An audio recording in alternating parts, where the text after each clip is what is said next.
Hello friends, स्वागत है आपका मेरे यूट्यूब चैनल राइजिंग घोरावल पर। मैं हूं आपका दोस्त परमेश्वर सिंह और इस वीडियो में मैं आपको ओ लेवल का first module IT tools and network basis का first chapter introduction to computer को एक्सप्लेन करने वाला हूं।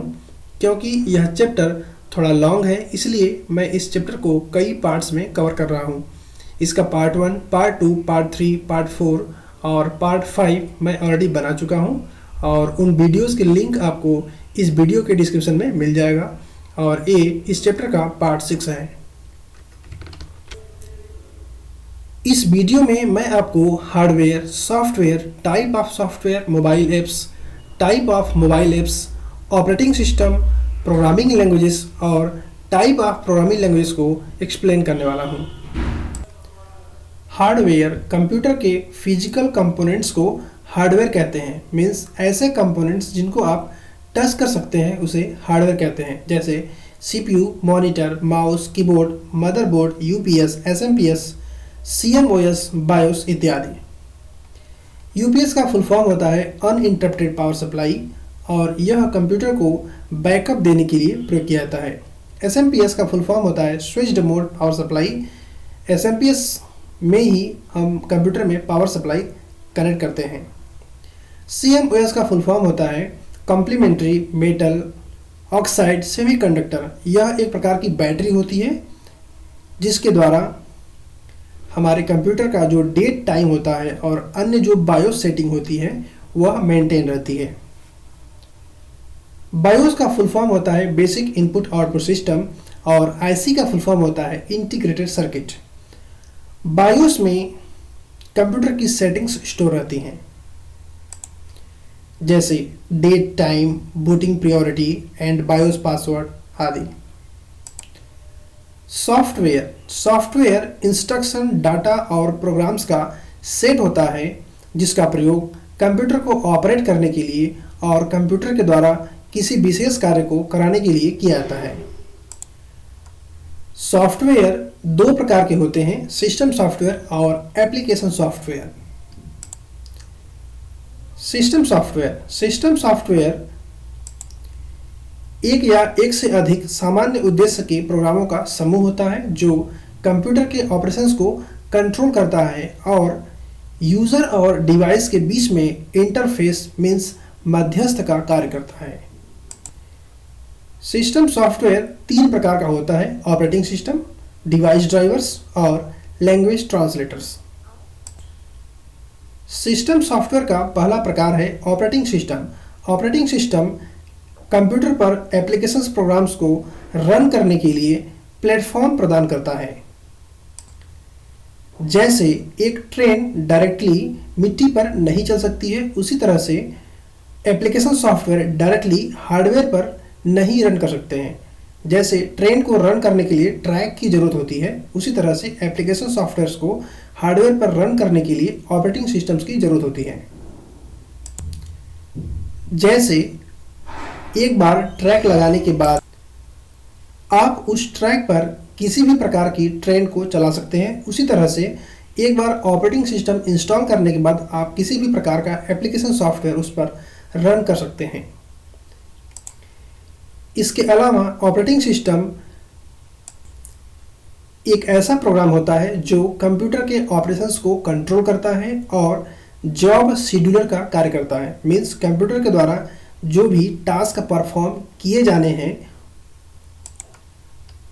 उनके क्रम निर्धारण मीन्स शेड्यूलिंग का कार्य करता है।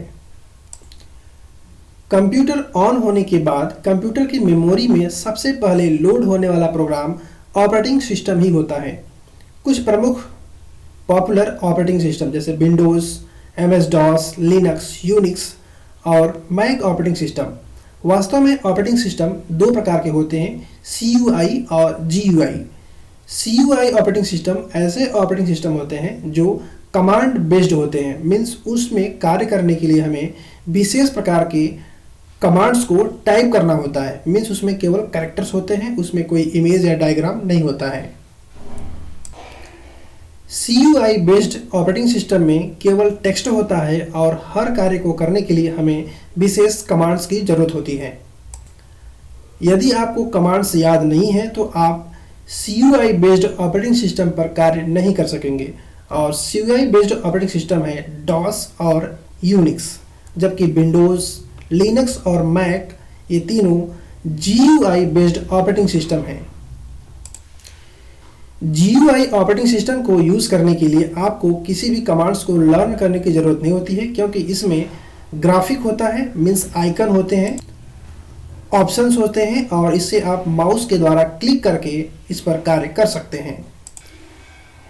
CUI based operating system user friendly नहीं होते हैं, जबकि GUI based operating system user friendly होते हैं, जिसमें से विंडोज सबसे अधिक फेमस है।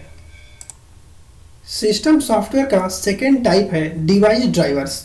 डिवाइस ड्राइवर्स स्पेशल प्रकार के सिस्टम सॉफ्टवेयर होते हैं जो किसी विशेष डिवाइस के लिए स्पेशली डिजाइन किए जाते हैं, और स्पेशल ड्राइवर सॉफ्टवेयर के बिना वह डिवाइस किसी कंप्यूटर पर वर्क नहीं करती है। जब हम ड्राइवर को कंप्यूटर पर इंस्टॉल कर देते हैं तभी वह डिवाइस उस कंप्यूटर पर वर्क करती है। जैसे कैमरा, यदि आप एक्सटर्नल कैमरा यूज़ करना चाहते हैं अपने सिस्टम में तो उसके लिए आपको उस कैमरा का ड्राइवर इंस्टॉल करना होगा। उसी तरह से प्रिंटर, यदि आप प्रिंटर परचेस करते हैं और उसे आप अपने कंप्यूटर से कनेक्ट करते हैं तो वह तुरंत कार्य नहीं करेगा। जब तक कि आप उसका ड्राइवर अपने कंप्यूटर में इंस्टॉल नहीं करेंगे तब तक वह प्रिंटर वर्क नहीं करेगा। इसी तरह से वाईफाई और अन्य डिवाइसेस के भी सॉफ्टवेयर होते हैं, डिवाइस ड्राइवर्स होते हैं। वास्तव में ऑपरेटिंग सिस्टम भी ड्राइवर्स का समूह होता है। सिस्टम सॉफ्टवेयर का थर्ड टाइप है language translators. Language translators source code को मशीन कोड में चेंज करते हैं। Source code means high level language के प्रोग्राम को मशीन लैंग्वेज प्रोग्राम में चेंज करते हैं। लैंग्वेज ट्रांसलेटर 3 टाइप्स के होते हैं, असेंबलर्स, कंपाइलर्स और इंटरप्रेटर्स। वीडियो के लास्ट में मैं इसके बारे में डिटेल में डिस्कस करूंगा। सॉफ्टवेयर का दूसरा प्रकार है एप्लीकेशन सॉफ्टवेयर।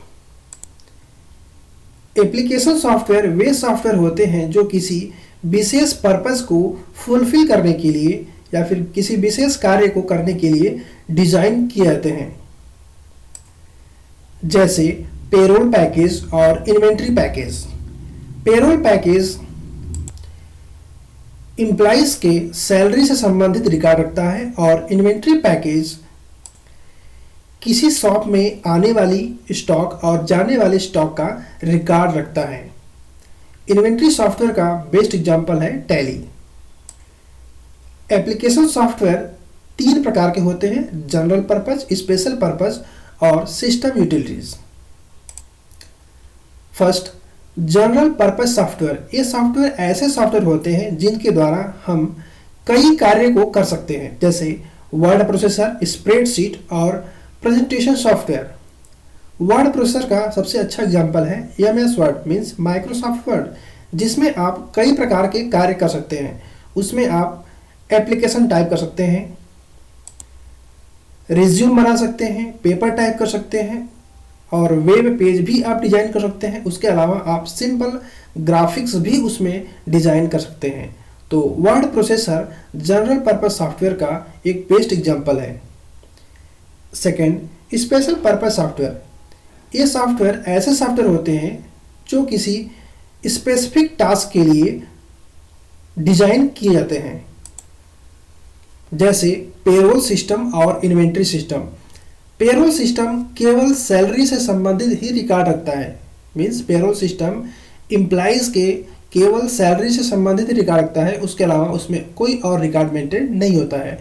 इसी तरह से इन्वेंट्री सिस्टम केवल आने वाली वस्तुएं और जाने वाली वस्तुओं को ही रिकॉर्ड रखता है, मीन्स दुकान में क्या आ रहा है और दुकान से कौन सी चीज़ें सेल हो रही हैं उसी का रिकॉर्ड रखने के लिए इन्वेंट्री सिस्टम होता है, जैसे कि टैली। और ये दोनों स्पेशल पर्पस सॉफ्टवेयर के बेस्ट एग्जाम्पल हैं। सिस्टम यूटिलिटीज, ये ऐसे सॉफ्टवेयर होते हैं जो सिस्टम की क्षमता को बढ़ा देते हैं, जिससे सिस्टम और बेहतर तरीके से कार्य करता है। सबसे पहली यूटिलिटी है डिस्क फ्रेगमेंटर्स। हार्ड डिस्क पर जो फाइलें स्टोर रहती हैं, यदि वह स्कैटर्ड है मीन्स अलग अलग जगह पे स्टोर्ड है, तो उसे अरेंज करने का कार्य करता है डिस्क फ्रेगमेंटर। इससे आपके कंप्यूटर की स्पीड बढ़ जाती है। जैसे मान लीजिए एक फाइल है जिसका कुछ पार्ट यहाँ पर स्टोर है, कुछ पार्ट यहाँ स्टोर है, कुछ पार्ट यहाँ पर स्टोर है और कुछ पार्ट यहाँ स्टोर है। तो यदि इस फाइल को कंप्यूटर एक्सेस करने की कोशिश करेगा तो उसे समय ज़्यादा लगेगा, और डिस्क फ्रेगमेंटर उसे अगर अरेंज कर देता है तो कंप्यूटर को इस फाइल को एक्सेस करने में कम समय लगेगा, जिससे कंप्यूटर की प्रोसेसिंग स्पीड बढ़ जाएगी। ये ठीक वैसे ही है जैसे मान लीजिए कि आपके कमरे में 100 रैक्स हैं, मीन्स 100 रैक्स आपके कमरे में बने हुए हैं, जिसमें आप मान लीजिए आप रैक नंबर 1 में आपने बुक रखा, रैक नंबर 50 में आपने कॉपी रखा और रैक नंबर 100 में आपने पेन रखा। तो यदि आपको पढ़ने जाना हो तो आप क्या करेंगे, आपको इन तीनों को कलेक्ट करने में समय आपको ज़्यादा लगेगा। यदि आप बुक को रैक 1 में और कॉपी को रैक 2 में और पेन को रैक 3 में रखेंगे तो आपको इन्हें एक्सेस करने में समय कम लगेगा। ठीक इसी तरह से कार्य करता है disk fragmenters. Disk compression. Disk compression फाइलों के साइज को छोटा कर देता है, कम कर देता है, मीन्स उसको कंप्रेस कर देता है, जिससे आपके हार्ड डिस्क पर ज़्यादा फाइलें स्टोर हो सकती हैं। नेक्स्ट यूटिलिटी है बैकअप यूटिलिटी। बैकअप यूटिलिटी के द्वारा आप अपनी जो इंपॉर्टेंट फाइल्स होते हैं, मीन्स आपका जो डाटा होता है आपके कंप्यूटर में, उसे आप किसी दूसरे डिस्क पर स्टोर करते हैं, जिससे यदि आपका जो कंप्यूटर का डिस्क है, हार्ड डिस्क है, अगर वो फेल हो जाता है तो इस केस में भी आपको अपना इंपॉर्टेंट डाटा फिर से प्राप्त हो जाता है। तो इसे कहते हैं बैकअप यूटिलिटी। नेक्स्ट यूटिलिटी है डिस्क क्लीनर। जब आप कंप्यूटर को यूज कर रहे होते हैं तो बहुत लंबे समय के बाद आपके कंप्यूटर में बहुत सारी टेम्पोररी फाइल्स क्रिएट हो जाती हैं, जिससे आपके कंप्यूटर की स्पीड कम हो जाती है, और डिस्क क्लीनर यूटिलिटी उन्हीं टेम्पोररी फाइल्स को डिलीट कर देता है, जिससे आपके कंप्यूटर की स्पीड थोड़ा इंक्रीज हो जाती है। एंटीवायरस, जैसा कि इसके नाम से ही पता चल रहा है कि ये वायरस के अगेंस्ट कार्य करता है, मीन्स यह आपके सिस्टम में वायरसेस को आने से बचाता है, जिससे कि आपके सिस्टम में वायरस ना आए, और यदि आपके कंप्यूटर में वायरस हैं तो उन्हें नष्ट करने का कार्य करता है। Clipboard manager. Clipboard manager cut और कॉपी किए गए आइटम्स को मैनेज करता है, जिससे आप आसानी से उसे प्राप्त कर सकते हैं। जैसा कि आपको MS वर्ड में आपको क्लिपबोर्ड मैनेजर नाम का ऑप्शन मिलता है, जहां पर कट और कॉपीड आइटम्स होते हैं और उन्हें आप क्लिक करके किसी को भी स्पेसिफिक लोकेशन पर आप पेस्ट कर पाएंगे। सॉफ्टवेयर को उसके सोर्स के अकॉर्डिंग डिवाइड किया गया है, ओपन सोर्स सॉफ्टवेयर और proprietary software. Open source software ऐसे सॉफ्टवेयर होते हैं जो आपको फ्रीली अवेलेबल होते हैं, आपको उनको यूज़ करने के लिए कोई पेमेंट नहीं करना होता है, तो उसे कहते हैं ओपन सोर्स सॉफ्टवेयर। जैसे लिनक्स या फिर VLC मीडिया प्लेयर, जिन्हें आप फ्री में डाउनलोड कर सकते हैं इंटरनेट से और उनको आप यूज़ कर सकते हैं। उन्हें आप किसी को दे भी सकते हैं, उसका आपको कोई कॉस्ट नहीं देना होता। जबकि जो प्रोप्राइटरी सॉफ्टवेयर होते हैं उनको यूज़ करने के लिए आपको इसकी ऑनर जो कंपनी होती है उसे आपको पेमेंट करना होता है। जैसे यदि आप विंडोज़ यूज़ कर रहे हैं तो आपको माइक्रोसॉफ्ट को विंडोज़ का फीस आपको सबमिट करना होता है, मीन्स पे करना होता है। डिज़ाइन के अकॉर्डिंग सॉफ्टवेयर 2 टाइप्स के होते हैं कि उसको डिज़ाइन कब किया गया है। कुछ सॉफ्टवेयर होते हैं जो रेडीमेड होते हैं, मीन्स पहले से बने होते हैं, आप उसे परचेस कर लेते हैं, और कुछ सॉफ्टवेयर ऐसे होते हैं जिन्हें आप खुद बनाते हैं अपने यूज़ के लिए, तो उसे कहते हैं यूजर रिटेन सॉफ्टवेयर। और रेडीमेड सॉफ्टवेयर जो होते हैं वो पहले से बने होते हैं, आप उन्हें परचेस कर लेते हैं या फिर इंटरनेट से फ्रीली डाउनलोड कर लेते हैं। Mobile operating system. जैसे आपके कंप्यूटर में ऑपरेटिंग सिस्टम होता है, वैसे ही मोबाइल में भी ऑपरेटिंग सिस्टम होता है, जिससे आपके मोबाइल पर एप्लीकेशन प्रोग्राम्स रन कर पाते हैं। मोबाइल ऑपरेटिंग सिस्टम्स के एग्जाम्पल। एंड्रॉयड ऑपरेटिंग सिस्टम, इसे गूगल कंपनी ने डेवलप किया है। बाडा, इसे सैमसंग इलेक्ट्रॉनिक्स ने डेवलप किया है। आईफोन ओएस या फिर इसे कहते हैं शॉर्टकट में iOS, इसे एप्पल कंपनी ने डेवलप किया है। एंड नेक्स्ट है ब्लैकबेरी ओएस, इसे रिसर्च इन मोशन नाम की कंपनी ने डेवलप किया है। एंड नेक्स्ट है मीगो ओएस, इसे नोकिया और इंटेल ने डेवलप किया है। And next is palm OS, इसे गार्नेट ओएस नाम की कंपनी ने डेवलप किया है। एंड नेक्स्ट इज सैम्बियन ओएस, इसे नोकिया ने डेवलप किया है। And next is web OS, इसे पाम कंपनी ने डेवलप किया था और बाद में इसे एसपी कंपनी ने एक्वायर कर लिया। And last is Windows mobile operating system, जिसे माइक्रोसॉफ्ट कंपनी ने डेवलप किया है। जैसे आपके कंप्यूटर में एप्लीकेशन सॉफ्टवेयर होते हैं, वैसे ही मोबाइल में ऐप्स होते हैं। इन्हें मोबाइल एप्लीकेशन कहते हैं या फिर मोबाइल ऐप कहते हैं या फिर सिंपली इसे केवल ऐप कहते हैं। मोबाइल एप्लीकेशन किसी स्पेसिफिक जरूरत को पूरा करने के लिए बनाए जाते हैं। मोबाइल एप्लीकेशन 3 टाइप के होते हैं: नेटिव एप्लीकेशन, वेब एप्लीकेशन और हाइब्रिड एप्लीकेशन। नेटिव एप्लीकेशन या फिर ऐप ऐसे ऐप होते हैं जिन्हें किसी विशेष प्लेटफॉर्म के लिए डिजाइन किया गया होता है, जिन्हें आप गूगल प्ले स्टोर या फिर एप्पल ऐप स्टोर से डाउनलोड कर सकते हैं। नेटिव एप्लीकेशन ऐसे एप्लीकेशन होते हैं जो किसी स्पेसिफिक मीन्स किसी विशेष प्लेटफॉर्म के लिए डिजाइन किए थे। मीन्स जैसे जो एप्लीकेशन एंड्रॉयड पर चलता है वह एप्लीकेशन आईफोन पर नहीं चलेगा। आईफोन के लिए उसको उसका दूसरा वर्जन लॉन्च करना होता है। मीन्स जो आईफोन पे चलेगा वह एंड्रॉयड पर नहीं चलेगा। तो ऐसे एप्लीकेशन होते हैं, उसे कहते हैं नेटिव एप्लीकेशन। और इनकी सबसे बड़ी विशेषता होती है कि इसे आप ऐप स्टोर से डाउनलोड कर सकते हैं। And next is web application. वास्तव में ये एप्लीकेशन नहीं होती हैं। आप ब्राउजर्स के द्वारा, जैसे जो क्रोम ब्राउजर है, यूसी ब्राउजर है, इनके द्वारा यदि आप मोबाइल पर किसी भी वेबसाइट को ओपन करते हैं तो वह वेबसाइट ही उसका वेब एप्लीकेशन कहा जाएगा। मीन्स मोबाइल पर जो भी आप साइट्स चलाते हैं उसे कहेंगे वेब एप्लीकेशन। ओके, तो वास्तव में ये कोई एप्लीकेशन होते नहीं है, बल्कि वेबसाइट्स होती हैं जो मोबाइल पर ओपन होती हैं। हाइब्रिड एप्लीकेशन, ये ऐसे एप्लीकेशन होते हैं जिनकी वेबसाइट्स भी होती हैं और ऐप भी होता है। जैसे फेसबुक का वेबसाइट भी है और फेसबुक का ऐप भी है। व्हाट्सएप का वेबसाइट भी है और व्हाट्सएप का ऐप भी है। इंस्टाग्राम का वेबसाइट भी है और इंस्टाग्राम का ऐप भी है। तो ऐसी जो एप्लीकेशंस हैं उन्हें कहेंगे हाइब्रिड एप्लीकेशन। मोबाइल ऐप्स को आप Google play store, app store और अमेजन ऐप स्टोर से डाउनलोड कर सकते हैं। मोबाइल एप्लीकेशन को किसी अन्य सोर्स से भी आप अपने मोबाइल में इंस्टॉल कर सकते हैं, बट आपको सिक्योरिटी का ध्यान देना होगा कि वह एप्लीकेशन कितना सिक्योर है। And next topic is programming languages. Means ऐसी लैंग्वेजेस जिनका प्रयोग करके कंप्यूटर के इंस्ट्रक्शंस, प्रोग्राम्स लिखे जाते हैं, उसे कहते हैं प्रोग्रामिंग लैंग्वेजेस। जैसे इंग्लिश ग्रामर में इंग्लिश के सेंटेंसेस को कैसे लिखना है, उसको कैसे अरेंज करना है, इससे संबंधित रूल्स दिए गए होते हैं। उसी तरह से प्रोग्राम को किस तरह से लिखना है, किस तरह से इंस्ट्रक्शंस को अरेंज करना है, इसके सिंटैक्स और रूल्स प्रोग्रामिंग लैंग्वेज में दिए गए होते हैं और उन्हीं के अकॉर्डिंग आपको प्रोग्राम को डेवलप करना होता है। प्रोग्रामिंग लैंग्वेजेस 3 टाइप्स की होती हैं: मशीन लैंग्वेज, असेंबली लैंग्वेज और हाई लेवल लैंग्वेज।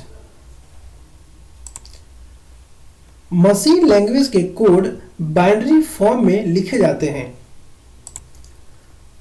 और इन्हें कंप्यूटर बिना किसी ट्रांसलेशन के समझ लेता है, क्योंकि कंप्यूटर बाइनरी पर ही वर्क करता है। मीन्स कंप्यूटर केवल 0 और 1 को ही समझता है। मीन्स यह वास्तव में कंप्यूटर की लैंग्वेज होती है, जिसे कंप्यूटर बिना किसी ट्रांसलेशन के आसानी से समझ सकता है। मशीन लैंग्वेज को एक इंसान के द्वारा समझना, उसके प्रोग्राम्स को राइट करना काफ़ी डिफ़िकल्ट होता है। इसलिए असेंबली लैंग्वेज का आविष्कार किया गया और असेंबली लैंग्वेज में इंग्लिश कैरेक्टर्स और नंबर्स का यूज़ करके प्रोग्राम्स को लिखा जाने लगा। इसमें एडिशन के लिए एड, सब्ट्रैक्शन के लिए सब, डिवीजन के लिए डिव और मल्टीप्लिकेशन के लिए MUL जैसे निमोनिक्स का प्रयोग होता था। इसमें प्रोग्रामिंग करना मशीन लैंग्वेज की अपेक्षा काफ़ी आसान होता था और ये समझने में भी काफ़ी आसान होता था। लेकिन इसे कंप्यूटर डायरेक्टली समझ नहीं सकता क्योंकि कंप्यूटर केवल मशीन कोड को ही समझता है। इसलिए इसे हमें ट्रांसलेट करने की ज़रूरत होती है और इसको असेंबली लैंग्वेज को मशीन कोड में कन्वर्ट करने के लिए असेंबलर का प्रयोग किया जाता है। असेंबली लैंग्वेज में प्रोग्रामिंग करने में जो भी समस्याएं थी उसको दूर करने के लिए, मीन्स प्रोग्रामिंग को और अच्छे से इम्प्रूव करने के लिए हाई लेवल लैंग्वेज को डेवलप किया गया। इसमें कई लैंग्वेज हैं जैसे C++, जावा, पाइथन, विजुअल बेसिक इत्यादि। हाई लेवल लैंग्वेज के साथ भी वही प्रॉब्लम है कि कंप्यूटर इसको डायरेक्टली समझ नहीं सकता है, तो इसे हमें मशीन कोड में कन्वर्ट करना होता है। इसके लिए हमें कंपाइलर और इंटरप्रेटर जैसे ट्रांसलेटर की ज़रूरत होती है। आप जानते हैं कि लैंग्वेज ट्रांसलेटर्स 3 टाइप के होते हैं, असेंबलर, कंपाइलर और interpreter. Assembler assembly language program को मशीन लैंग्वेज प्रोग्राम में चेंज करता है। कंपाइलर और इंटरप्रेटर दोनों हाई लेवल लैंग्वेज प्रोग्राम को मशीन लेवल लैंग्वेज प्रोग्राम में कन्वर्ट करते हैं। इंटरप्रेटर और कंपाइलर में डिफरेंस यह है कि इंटरप्रेटर प्रोग्राम को लाइन बाय लाइन चेक करता है, एरर्स को दूर करता है, फिर उसे कन्वर्ट करता है, मीन्स मशीन लैंग्वेज में कन्वर्ट करता है, जबकि कंपाइलर एक बार में ही सभी जो सोर्स कोड होता है, मीन्स होल जो कोड होता है, सभी लाइनों को एक साथ वो रीड कर लेता है और उसमें जो भी एरर्स होते हैं उन्हें इंडिकेट कर देता है। और यदि आप उन एरर्स को ठीक कर देते हैं तो सेकेंड रन में ही वो पूरे प्रोग्राम को मशीन लैंग्वेज में कन्वर्ट कर देता है। मीन्स कंपाइलर इंटरप्रेटर की अपेक्षा काफ़ी फास्ट होता है। फ्रेंड्स, हमें उम्मीद है कि आपको ये वीडियो अच्छा लगा होगा। तो यदि आपको ये वीडियो अच्छा लगा है तो इसे लाइक करें, शेयर करें और आप सभी लोग हमारे चैनल को ज़रूर सब्सक्राइब करें। यदि आपके मन में कोई डाउट हो, कोई क्वेश्चन हो तो आप कमेंट बॉक्स में लिखें, मैं उसका ज़रूर रिप्लाई करूँगा। Thank you.